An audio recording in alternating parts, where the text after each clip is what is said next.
Experience is a continuous thing. It doesn't stop. It's situated in everything we do in every second. It happens as soon as we open our eyes.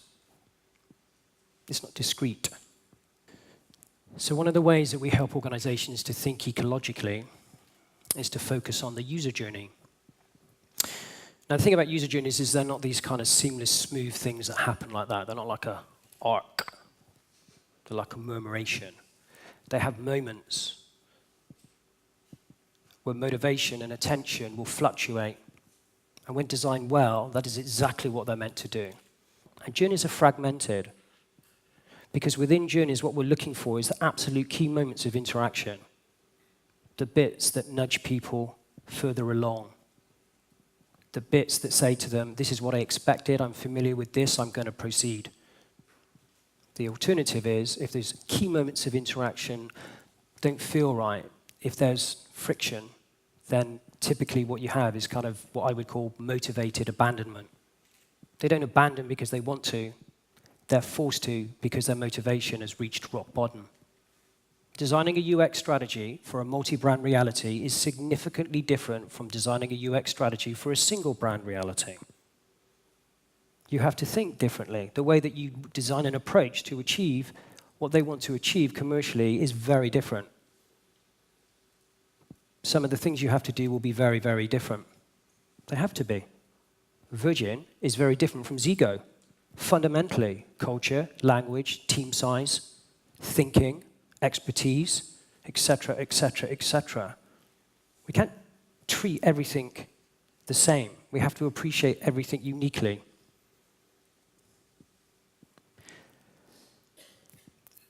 This is one of the things from the RFP that they wanted to be able to do. I'll read it out. Provide a world-class digital user experience which also differentiates us from competition and which supports our commercial objectives. I love the last bit. UX strategy is about supporting commercial objectives. It is a business solution to a business problem. Their problem, which they realized, was there is no superiority in utility, faster connection speeds. They realized that. Unlike Kodak, who didn't. They realized fundamentally that the thing that would differentiate them is the way that they actually dealt with their customers and supported them fundamentally. They got it. Arguably one of the best user experience RFPs I've ever read. Well, how do we help this client to achieve its strategic objectives, its commercial goals, which are typically represented in their corporate strategy? That's what UX strategy is. It's a way to support the corporate strategy and all other micro-strategies that exist within the business. So the thing that we always look at, and the thing that we're interested in, is this, and this comes up again and again and again in my work. Customer lifetime value. In my opinion, arguably the most important KPI that we can be interested in as user experience strategists. It absolutely defines the value of a customer relationship, how they make revenue. Trust me, this always gets people's attention when you can show them that you have an understanding of the factors that make up CLV. The way that we help them to think about this is that acquisition and onboarding and retention are part of a cycle. When you're wanting people to buy something from you, when you are in sales mode, when they've bought it and then you wish them to engage with you, you're in teacher mode. The modes are fundamentally different. You can't use the same way of thinking about acquisition to do onboarding. But the clue is the way that you acquire a customer will give you absolute insight into the kind of things that they expect so you can onboard them more effectively. They're linked. And this goes back to this customer lifetime value. We're working out how to do that. How can we bring the break-even back, or how can we increase the period of time? Both result in money, so therefore deliver return on investment.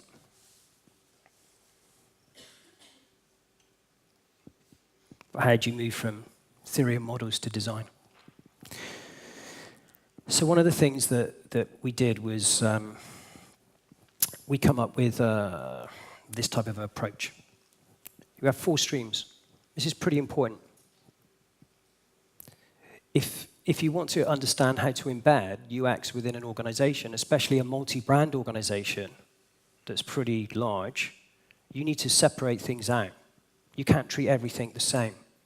You go through quite detailed research activities. What's happening, like raindrops, is things are just falling, quick wins. And it's so easily to get distracted by those that you have to separate those into a tactical stream. Create a tactical way of thinking about it. Because whilst you're going through this process, you don't really want to affect the understanding and development of the strategy. You don't want one thing to become another thing, but you need to be able to do these things together in synchronicity. It also allows you to separate out how to institutionalize, embed UX, and it also allows you to separate out innovation.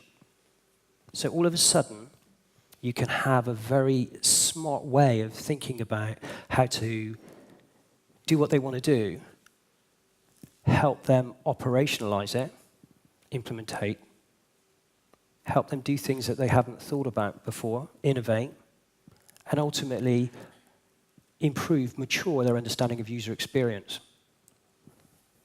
And we did that through designing an experience framework. So how do we measure maturity? We have 4 components. We have a profiling component, a scoring component, an analysis component, and a reporting component.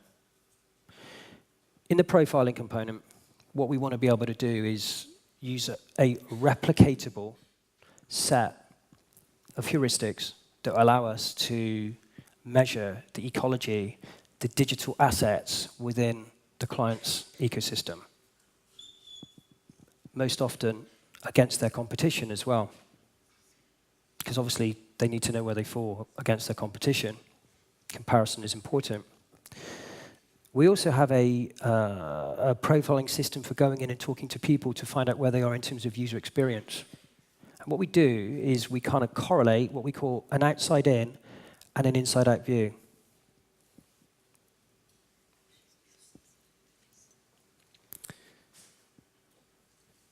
So the other thing it allows me to do is it allows to bring alignment between customer first and user experience strategy. So typically within organizations, there's lots of wars that are going on, yeah? This is how you create common ground, commonality. Because ultimately, UX strategy represents the UX behind the UX.